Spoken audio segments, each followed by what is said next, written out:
Hello, everyone, and thank you for being here with us. I am Priyanka Preti, and I am part of Henland Partner Education team. Today, I'll be moderating this session, and I'm very excited to share that we have created a very interesting session for you, where we will cover the global education trends, the opportunities available in the UK and Europe for international students, and how combining your study abroad plan with an investment migration program in the UK or Europe can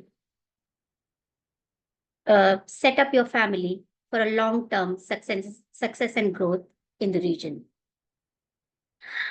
This is our second webinar of the series. The first one was focused on the USA, and the next are scheduled on 29th of July and 6th of August, covering Canada and Dubai, respectively. So please don't forget to register for the same. I am very happy to introduce you to my fellow panelist, Ms. Christina Rivadeva, consultant and education expert for UK and Europe, and Ms. Natalia Debrot, Associate Director, Private Client Services at Henley & Partners. As most of us know that the current international education landscape is shifting dramatically.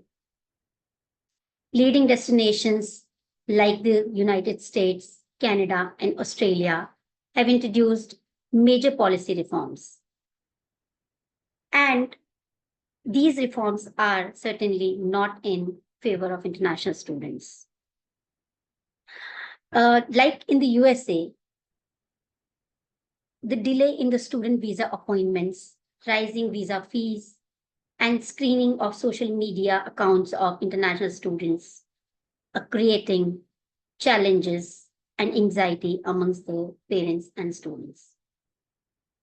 In Australia and Canada also, they have announced the cap on international student visa approvals.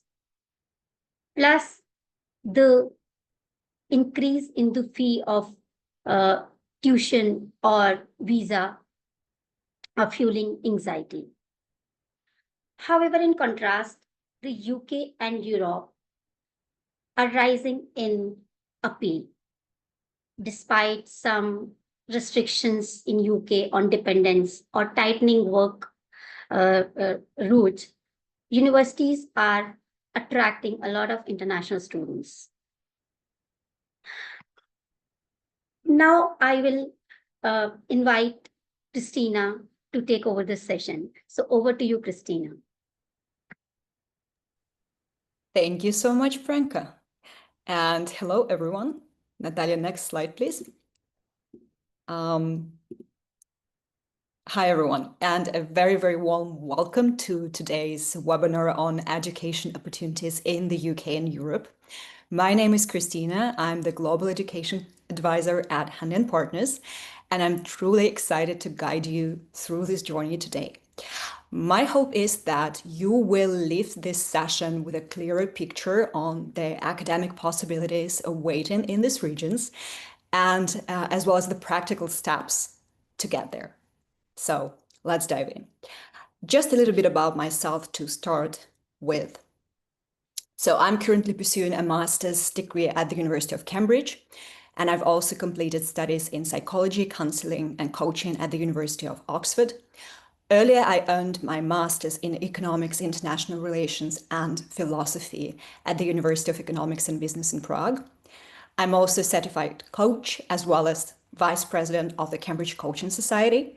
And over the last 12 years, I've worked with over 500 students globally, helping them apply to some of the most selective institutions in the UK, US, and Europe. And what I also should say, as a Czech citizen and Swiss resident myself, I really bring a strong first-hand understanding of both the UK and continental systems, including the cultural and strategic elements that can really shape your educational choices. Next slide, please. So let's begin with the UK. What actually makes a strong application? This is one of the most common questions I receive. And obviously, I've gone through the process myself. I should say that the UK university system is very academically focused. It means that universities want to see a proven fit for the particular subject you're applying for. So that means not only strong academic grades, but also a very strong personal statement, a focused academic reference, and most importantly, supercurricular engagement that shows you've explored your chosen field outside of school and in quite depth. So unlike the US, where broader extracurricular activities and involvement are so valued, the UK is very subject driven. And the universities really want to see genuine intellectual curiosity and subject mastery. Next slide, please. Thank you. So you might be asking, right? So what's the difference between supercurricular versus extracurricular activities? So supercurricular activities are directly related to your academic interests. Things like academic competitions, research papers, and subject-related podcasts or literature. And they show that you're going above and beyond your school curriculum. Extracurriculars like sports, music, volunteering, or drama are wonderful, but they don't carry really any weight in a UK application. So if you're applying for, say, politics or biology, admissions officers will really want to see what academic work you've done in that area, not just that you play the piano or run cross country.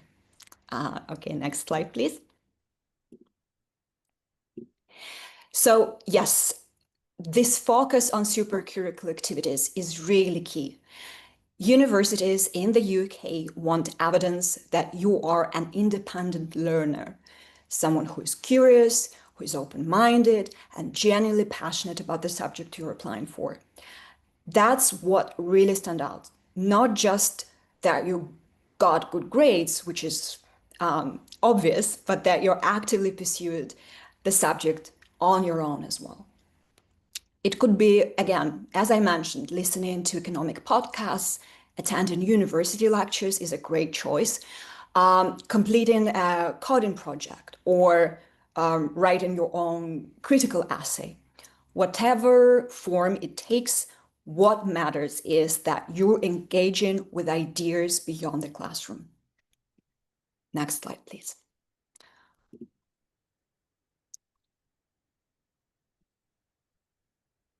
And then developing content for personal statement and your interview is also crucial. And now, how do you actually use this supercurricular work in your application, right? So you develop it into a thoughtful, subject-centered personal statement. So it's not a list of achievements, right? It's not mentioning the subjects you took. It's really a reflection on what you've explored, what interested you, how your thinking evolved, and what you'd like to study further, and how you see those universities helping you do that. So it's also obviously an excellent preparation for further interviews, especially for Oxford or Cambridge, because they are not looking for polished answers. The UK is so much about critical thinking. So the universities as well are looking for that type of thinking, reasoning, and evaluation. So really here, your ability to reflect on what you've read or done becomes your biggest strength. Next slide, please. And now here, I just wanted to show you how these processes work. So most UK application, they go through a platform which is called UCAS. You might have heard of it. So you can apply to up to 5 universities as an undergraduate prospect with one application, and the deadline is typically like January. As you see here, I'm showing you an example for 2026 entry. But Oxbridge is different. If you are applying to Oxford or Cambridge, you must apply already by mid-October. And you'll have additional steps, right? So here you see you'll have admission tests, you'll have written work to do, and you will have interviews in December. You also cannot apply to both Oxford and Cambridge in the same year. This is important to remember. As an undergraduate prospect, you have to choose just one.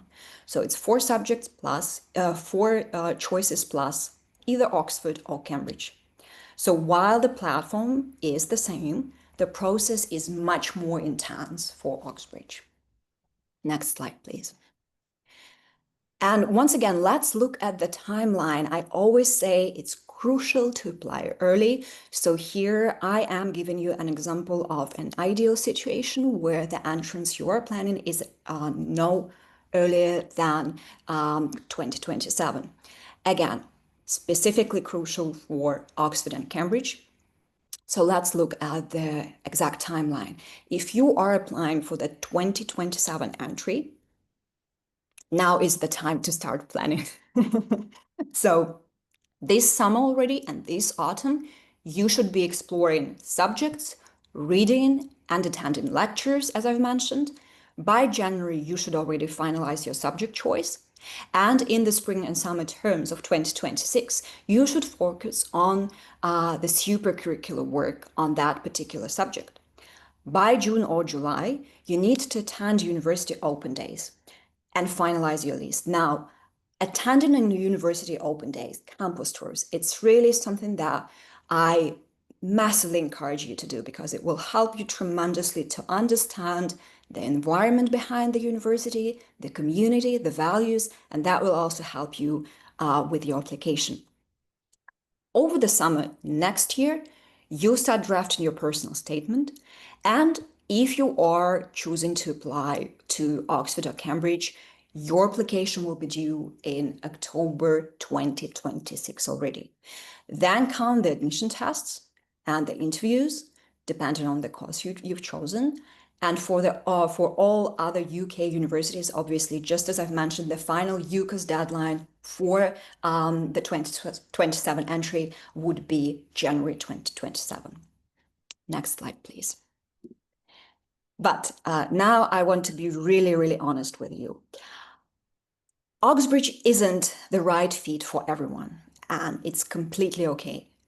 So what I mean by that is that the universities have a very special system, which is called the collegiate system, which means you live and study in a smaller academic community.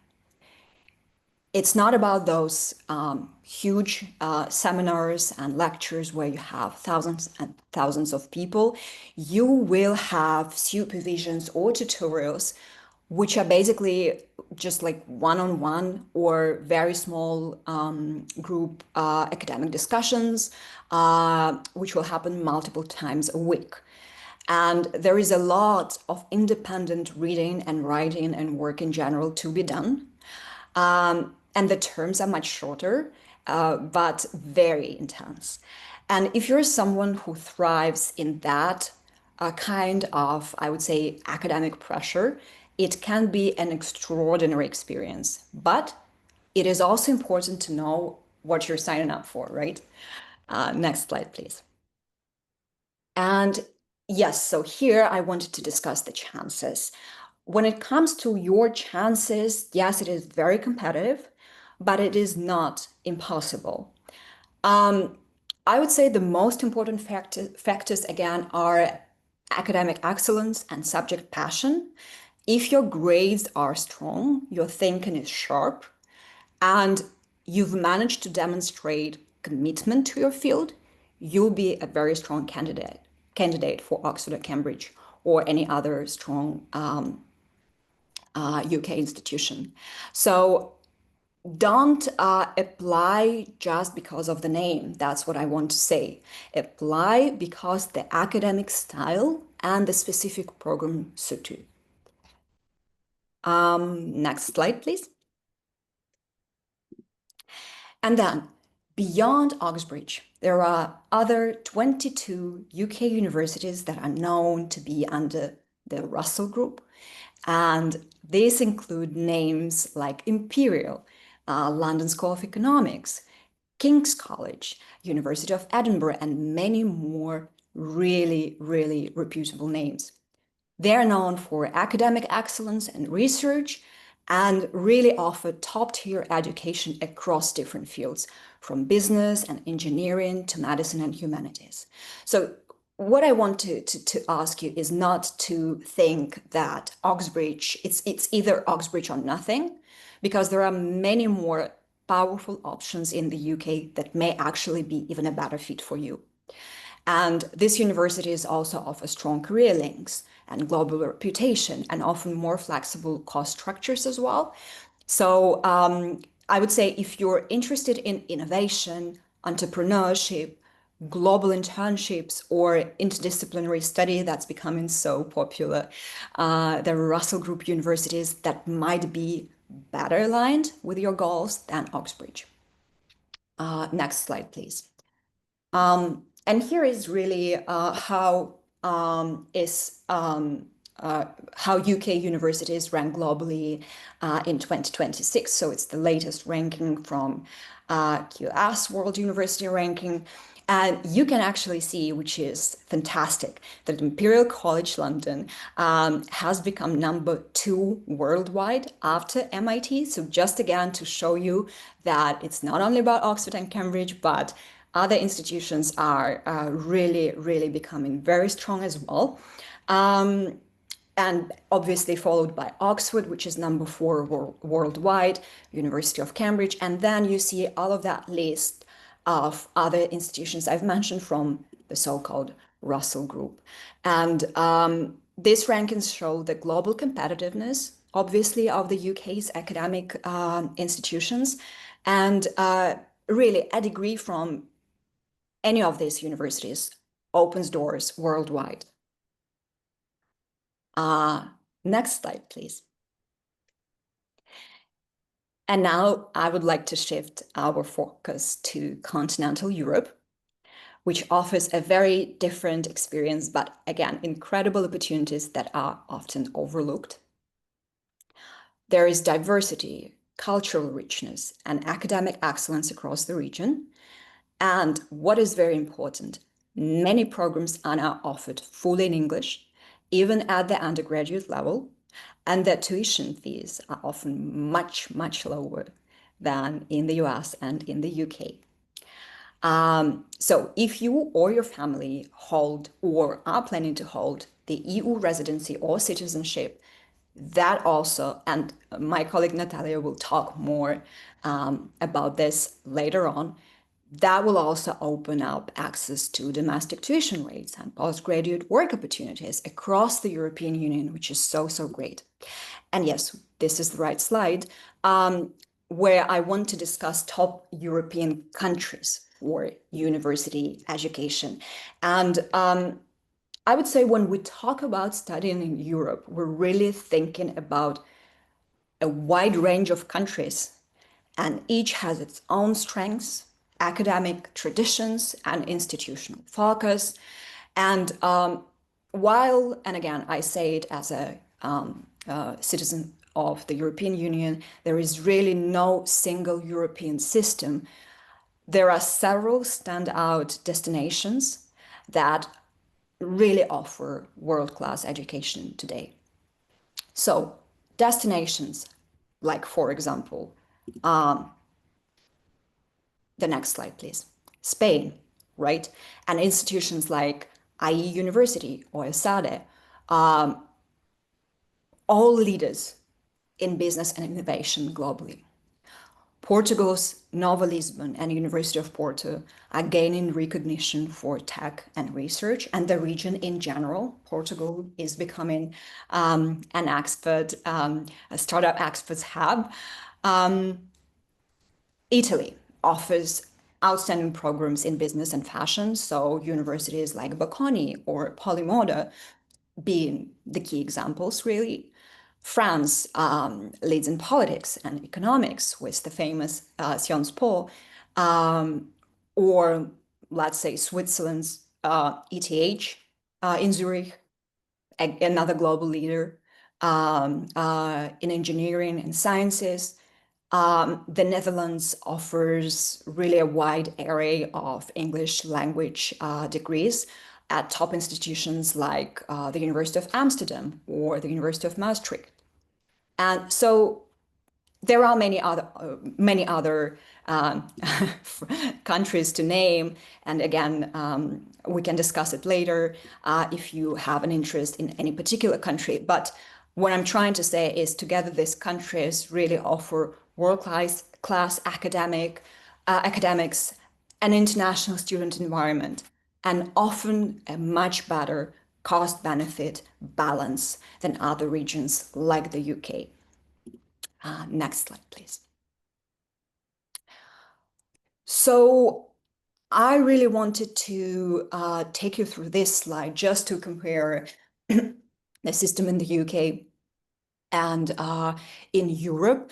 So there is no common application in Europe. It's important to notice that. Each university and sometimes each program has its own standards, has its own application procedures. Typically, you will need to submit your academic transcripts, a motivation letter or personal statement, letters of recommendation, and obviously English language test scores. Some programs will also require interviews and specific entrance exams. And roll-in admissions are common. And so many schools review applicants holistically, which is also a very, very different thing compared to the UK. And again, this can really work to your advantage. The application process is very diverse, but also flexible and increasingly friendly to international applicants. Next slide, please. And here I just wanted to mention key benefits for international families, because again, I think that Europe still, and many countries in Europe still bring a wonderful balance of not only educational standards, but also the cultural exposure and all the quality of life, right, and safety. When considering educational opportunities abroad, I would say it is important to look beyond the university rankings or course lists, and it is especially so in Europe. So what I see with my clients is that for many of our families, education is not just about this 3 or 4 years of studies. It's really a strategic investment in a child's long-term development, security, and mobility that Natalia will bring up very soon after I finish. And so education in Europe can be part of a broader residency or citizenship strategy. In many countries, again, enrolling in a university can serve as a legal pathway for temporary or permanent residency, and domestic tuition rates, as I mentioned, which are significantly lower. So in this regards, Europe really gives you a lot of options depending on many different factors that you're looking at. And there is a clear advantage in terms of educational and cultural transition as well. As I mentioned, many European universities are now fully English taught, and structured support for international students is also crucial. And it really just provides this full cultural immersion.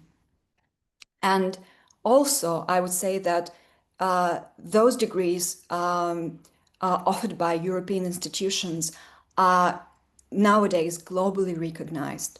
So you can start in Europe and then you can, go complete your postgraduate degree in the UK or in the US or in Australia. And post-study work rights and job mobility across EU nations already, while you're a student, provide students and graduates with really meaningful employment options if you choose to stay, or you can choose to go to another European country after. So it's really a very flexible system in the European Union. And finally, obviously, especially with everything that's going on in the world right now, Europe still, or particularly countries like Switzerland, let's say, still offers a secure, well-resourced, and again, very culturally rich environment, which will support both academic development and personal growth of your child. And yeah, so I'm wrapping up today, and I just hope it's clear that studying in the UK or Europe is very possible. It can be incredibly enriching, strategically wise, and deeply transformative for your child. And then, yes, Oxbridge, be it Oxbridge or be it Russell Group, other Russell Group universities in the UK, or globally respected institutions in the countries of the European Union or Switzerland, there is really such a range of pathways to match different interests, values, goals, and also family circumstances. And that's exactly why we are here today. We're here to support you every step of your journey, and we're very excited to do so. And I think that's it. That's it from my part today. Thank you so much for your time and attention. And now over to Natalia. Thank you, Christina. It was really interesting and informative, as always. I enjoy Thank you. every time listen to your presentations because I envy you so much. I dream to go to Oxford because I'm a fan of Tolkien. Like, Me oh my too. God. Oh my God. It's really, really, really beautiful place. Natalia, just before you start, I would just like to inform the participant that we will address the questions at the end of the session. So they can type the questions in the Q&A box. And thank you, Christina, for this informative session. I'm sure the participant will get a lot of help for their admission and application process. You're most welcome. Thank you so much. Over to you, Natalia. Thank you. So also in the beginning, I would like to share some words about myself. I am within Henley team already for more than 11 years. I'm located in Switzerland, in Zurich office, the first office of all Henley offices. Now, as you can see in this slide, we are very diversified. We have presence in more than 65 jurisdictions by working and assisting private clients in terms of the migration solutions based on investment worldwide. And also we have a governmental advisory team assisting the governments of those countries who would like to attract foreign investors via structuring these immigration solutions. Sorry. This just the idea how we are located, how we diversified globally. And also this is approximate list of the countries which are covered in terms of our consultancy expertise worldwide. Of course, I will not try to make you sleep and go through all these countries. I would like to concentrate today just on those European countries where, according to my colleagues, my team, very interesting international English-speaking university programs, and plus quite attractive immigration solutions. As it was mentioned by Priyanka and Christina earlier today, that it is very important to combine two things together. Just choose a right program for education is one thing, but also to guarantee that after graduating the university and completing your study, you can have guaranteed right to remain in the country and pursue your career goals. This is also a key point to plan ahead. The first country I would like to speak about is Austria. you all know it's very strong economy, very safe, interesting country, with quite interesting academical offer, which wasn't mentioned by Christina today, but it's not because it's lack of interest to this country. And as you can see, there are a lot of advantages to choose this location for your personal lifestyle and your educational goals. Sorry. And as you can see on this slide, there is quite an attractive and low on investment opportunity to get the personal residency in Austria by very modest investment requirement, by allocating 50,000 euro in the local bank, having an address there, having a health insurance, and quite basic German skills.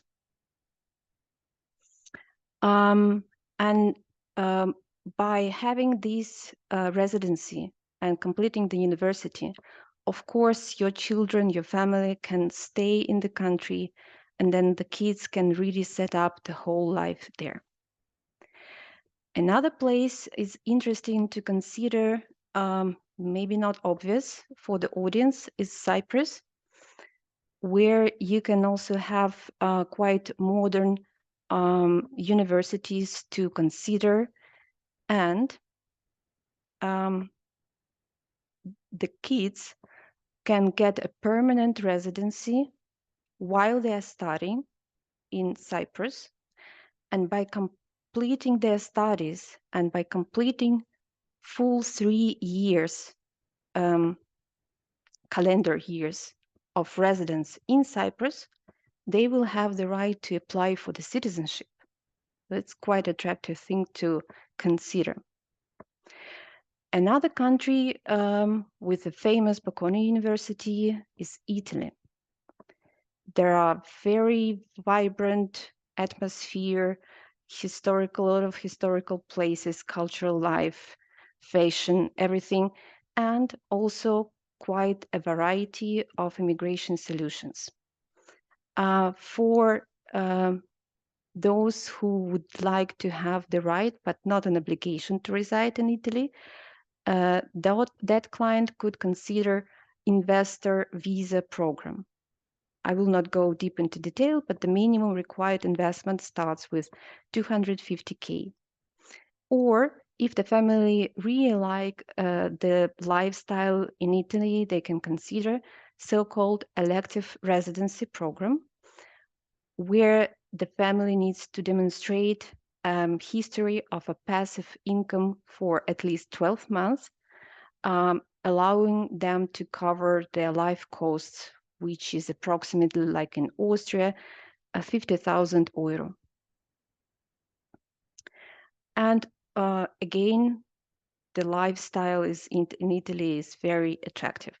Another country which surprisingly is in this presentation today is Latvia.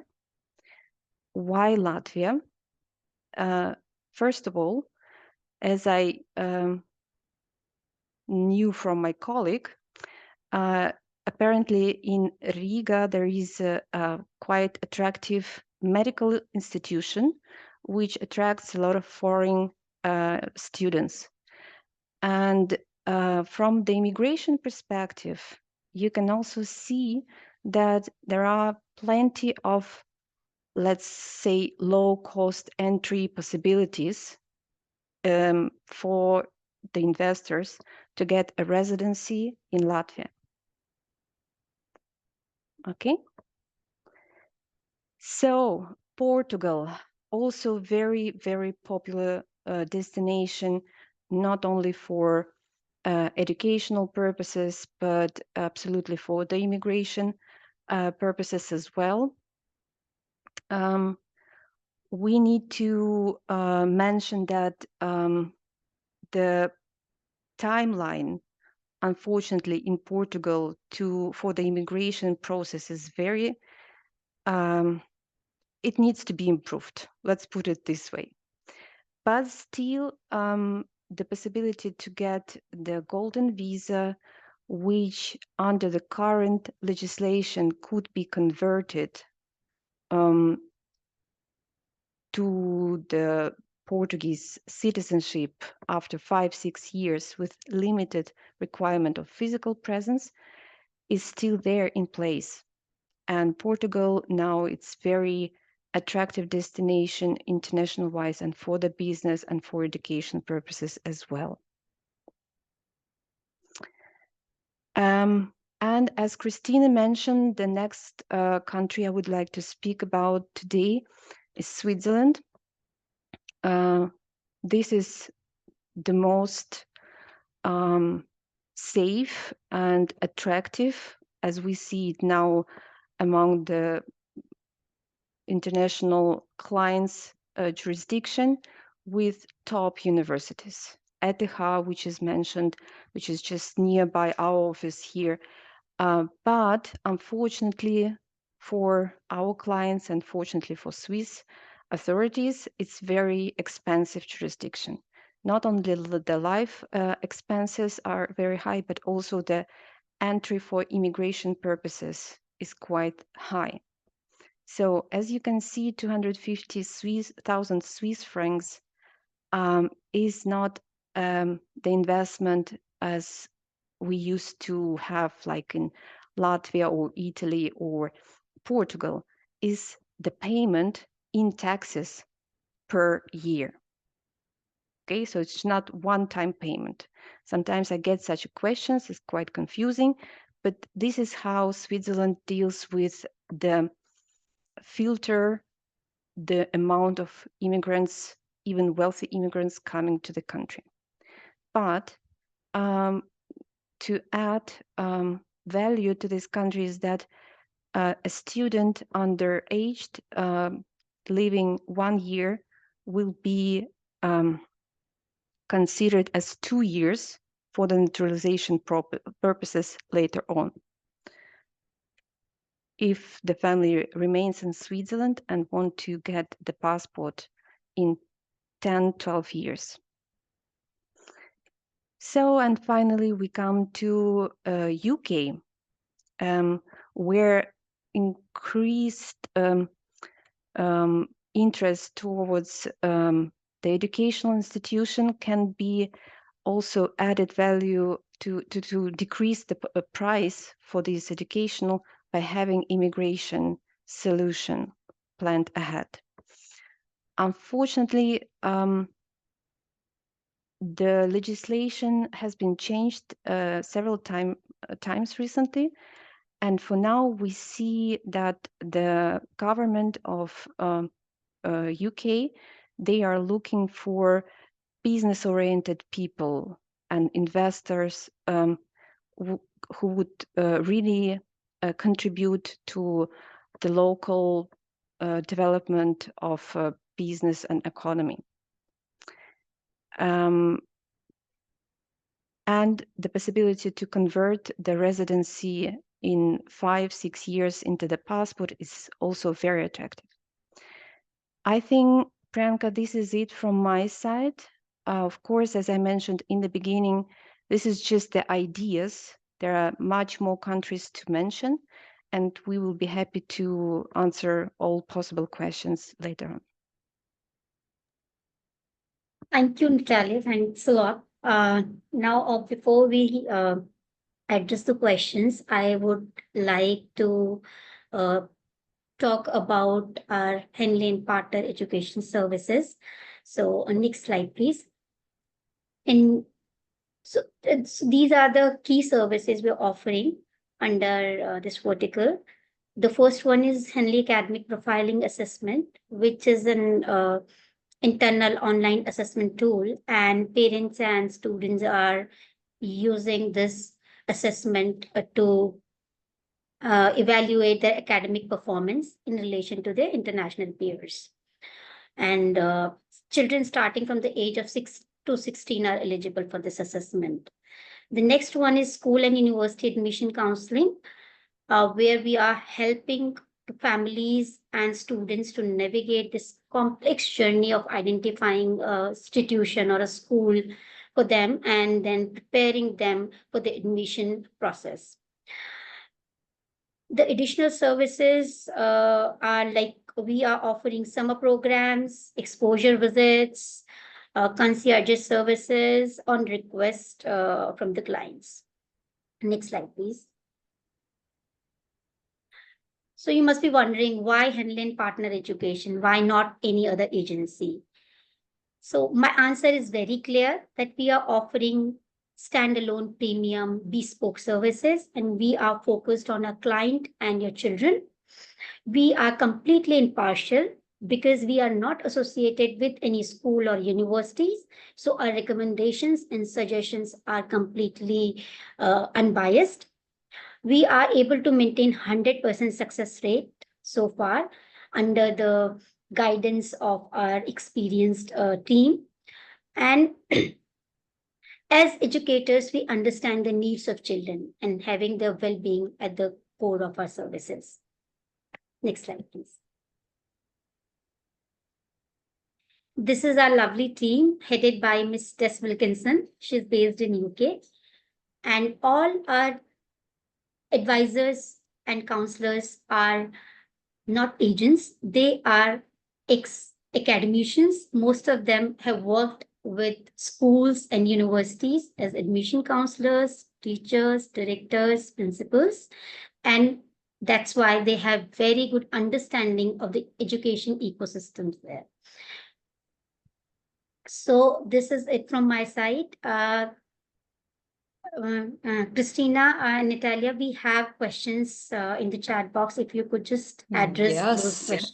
Yes, I tried to address some of them already and typed quite detailed answers, but I think the questions might be of an interest to other people as well. So first of all, one was about if we were talking mostly about bachelors, and yes, we were. I focused my presentation today mostly on the undergraduate applications, but we and me personally, we do help with any application within secondary school, undergraduate and postgraduate programs. So if you are interested in masters or postgraduates or PhDs, we do help with that as well. But basically the question was also what age is normally the age of applicants. So for the undergraduate degrees, I've mentioned that it very much depends on the national systems that that particular candidate is coming from. So for example, in the Czech Republic, where I'm from, it's quite common to graduate your high school at 19, which for some other countries are very, very late, right? But in some other countries, you graduate your high school when you're 16 already. So based on that, I would say that most applicants overall apply when they're between 17 and 19 years old. The next question was concerning so what are the requirements to transfer from another system into the UK, which is a great question. So if we talk about transferring, like transferring from a university to a university, that's a very separate discussion. Sometimes it is possible, sometimes it is not possible. It's a very, what I can say, it's a very complex process. One of my recent clients, for example, was a student that I initially helped to get to one of the leading UK institutions, but then because her priorities changed, I helped to transfer her to the #1 university in Canada, which is the University of Toronto, and it was possible and everything was recognized, but sometimes it is not. If you are asking if it's okay and if it's a good decision to finish your high school diploma in Switzerland, this particular person was asking about Switzerland because her children are in Switzerland, and then to go to a university in the UK, this is very, very common. So you would not typically need any extra year, like a foundation year, because again, Switzerland has enough years of high school that are required in the UK, because the UK wants usually at least 12 years. But again, I really need to see case by case. So usually it is like that. So all of the European countries, including Switzerland, the children will be able to get accepted to a university in the UK directly. And the Swiss Matura, the qualification is generally very well recognized for direct entry to the UK and European undergraduate programs. So that's the good news. And what else? Yeah, the question was again, if my children are citizens of the UK and Switzerland and residents of Switzerland and want to come to the UK university directly, being in the Swiss system, do they need to take an extra year to feed British system? So the answer is no. However, in some cases, I would say it's a good plan to transfer your children for the last 2 years to just, have more time to adapt to the British system. If you are sure that you are going to the UK, that might be the best case scenario if you can afford it. But otherwise, it is possible without it as well. So some other questions, let me see. So yeah, masters and how we help. We do masters, as I said. Masters applications are a little bit different. However, many of the requirements I've mentioned, like the English language certificate, the transcripts, the motivational letters, the references are all valid, but obviously master's degree requires you to have a previous bachelor's completed, and depending on an institution, if you are aiming at Oxford or Cambridge, you need to have a very, very high academic performance within your first bachelor's degree. And then on top of that, you'll have interviews, you have many extra things, and it's better to discuss case by case. How do we support in this process? Priyanka has mentioned, but basically, again, I just want to really stress out that we do help families with children of any ages. We start as early as 6 and 7. I even have the families who I just accompanied who had younger children. So the important thing to understand is that we really accompany throughout your educational journey. Like what I personally do, I really try to understand what's what's the family dynamics, what are your goals, your values, and where you want to be, what's your long-term goals, and help you to create that roadmap, or if you want to call it a long-term strategy. We are here to do that with you, and then obviously accompany you through the very first initial stage of even choosing what country might be of a good fit, then what universities, and evaluating your profile and telling you are actually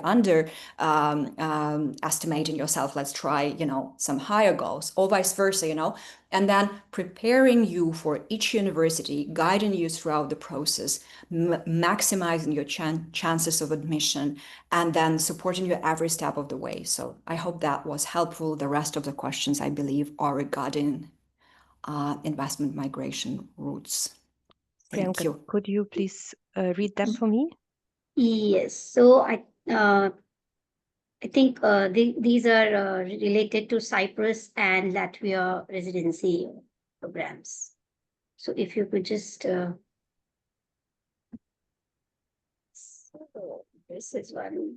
I was just speaking about Latvia, so they want to know more about the budget and the other requirements. So I think we'll connect with them separately. They can Yes, please. just note down the contact details from the slide and can reach out to you separately for this.